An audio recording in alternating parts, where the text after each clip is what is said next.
All right, y'all, here we go. Last but not least, please meet me on page 535. Hint, hint, hint. This one is really going to help you out with tonight's practice. So make sure that if at any point you're not sure about what I'm saying or not sure about what's happening, then pause and rewind. Here we go.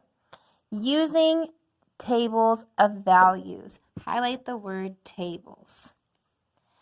Before you created a table, now, as you can see, this table is mostly filled in, not completely, but it's really about how do we use tables to get information. What does this table tell me? So we have a brand new situation. We're not talking about water inside of a tank. We're not talking about a shape and its perimeter. We've got a brand new situation. Let's see if you can figure out what this table's telling me. Stop and just analyze the table.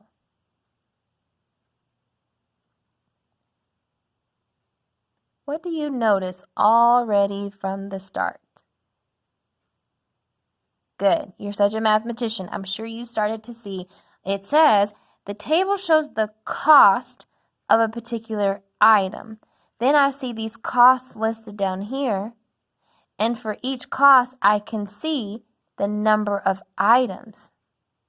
So I can confer, or I can get from this table that one item will cost $6.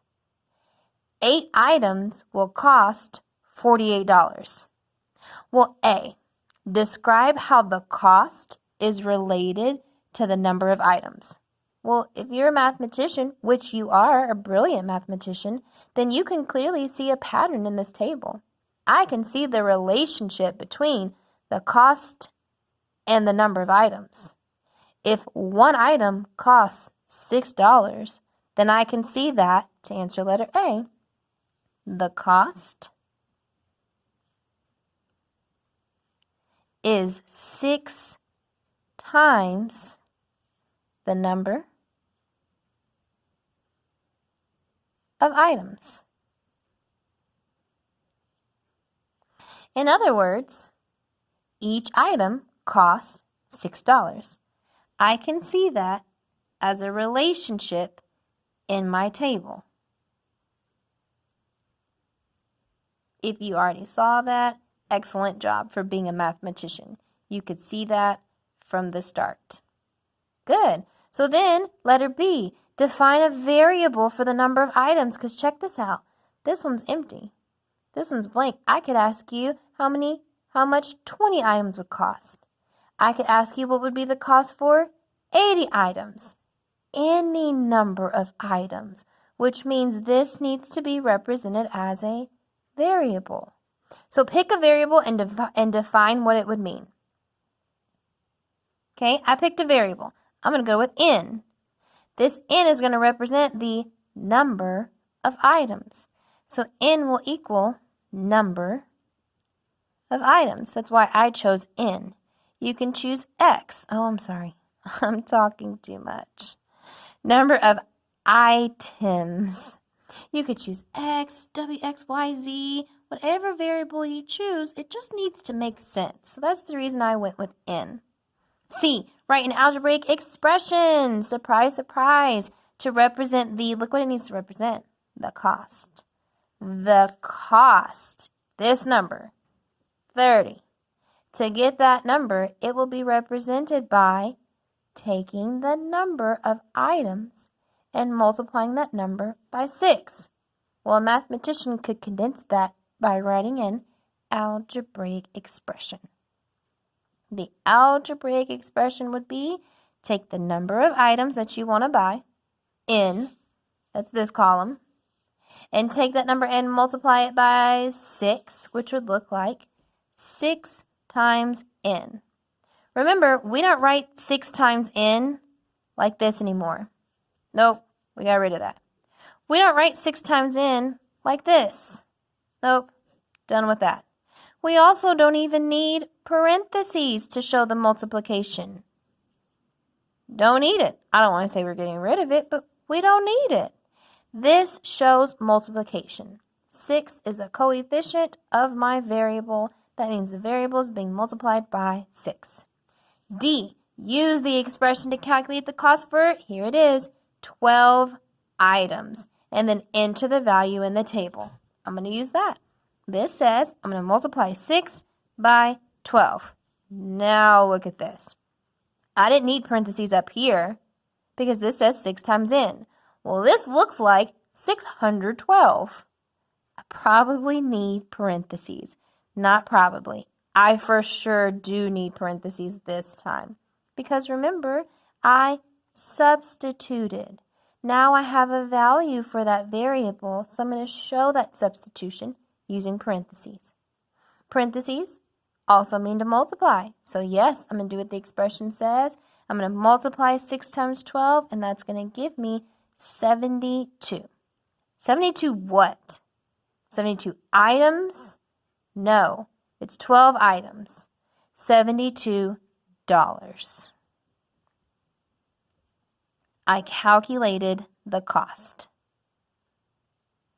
All right, last but not least, flip this page over. We are on the home stretch. Let's take that information and construct a graph. Create a graph from that information. To remind you, we wrote this expression, 6n. I know that each item will cost $6. Well, to make this graph, again, I got to ask myself a couple of questions. Which variable is an independent variable? Whatever I figure out, that's going to be my x.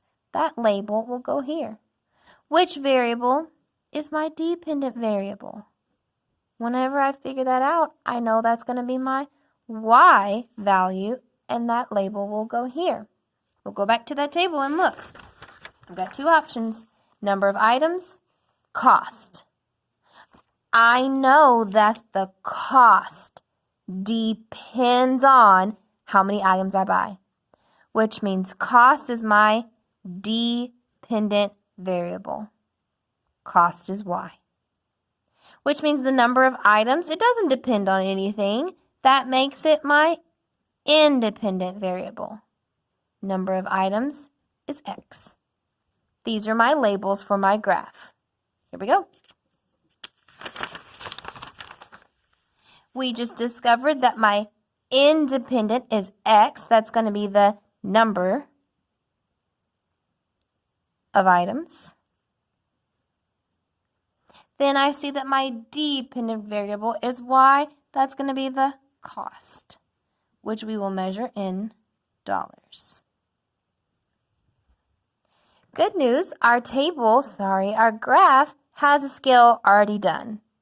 As you can see, the x-axis has a scale of, don't say 2. The scale is not 2, it's counting by ones. We learned this in the first semester. It's a good time to review. And then my y-axis is counting by, don't say tens. If I start at the origin and work my way up once, that's not 10, that is 5. 5, 10, 15, 20, it's counting by fives. Good review. All right, let's fill this in. I know that one item, according to this expression, will cost $6. When x is 1, the value of y is 6. This is 5, so it needs to be just a little bit above that, but not at 10. Sorry about this dot, by the way. I didn't mean to put that on there. I wish I had some white out, so pretend that's not there. 2 items will have a cost of $12. Here's 10, here's 15, so right above that would be 12. 3 items will have a cost of $18. 4 items will have a cost of, now pause. Is this efficient? Look at your table. They're not asking about 1, 2, 3, and 4. They're asking about 1, 8, 16, and 5. Use those values. 1, 8, 16, and 5. I have 1. I need to skip down here to 8. The cost of 8 items would be 8 times 6, we already saw, is $48, which is really close to 50, about there. Next, I was supposed to find the cost of 16 items, and I saw that 16 items will cost me $96. So go down here to 16. That's close to 100, but not quite. bigger than 95, so 96 would be just above that line. 16 items. 12 items is in that table. I'm sorry. 5 items is in that table, and I see that 5 items will cost $30. So when X is 5, Y will have a value of 30. There's a perfect intersection right there. Last, would it make sense to connect the points? Would it make sense to draw a line through these points? Remember, that one's not supposed to be there. That was a mistake, an accident. Would it make sense to say half of an item? Would it make sense to say half of $1? Well, half of $1 makes sense. That's what 50 cents means. But half of an item, I wouldn't purchase half of a stapler or half of a marker. So no, fractional values do not make sense. So I'm not going to connect the points. Look at the reason. Annotate it one more time. Because fractional values in this case would not make sense. So my answer is no. That's all the videos we have for today. What you need to do is to stop, put this page, this packet, plus the other packet you grabbed when you walked through the door, both into your math section. This is the main part you're going to want to review tonight, 535 and 536. As you're completing tonight's homework, tonight's practice, you grabbed it when you walked through the door. It looks like this. It says multiple representations of algebraic equations. That title is also written over here on the board underneath your learning target. Have a great day. You need to be packed up, grab your cell phone, and be ready to go before the bell rings. I'll see you tomorrow. Bye-bye.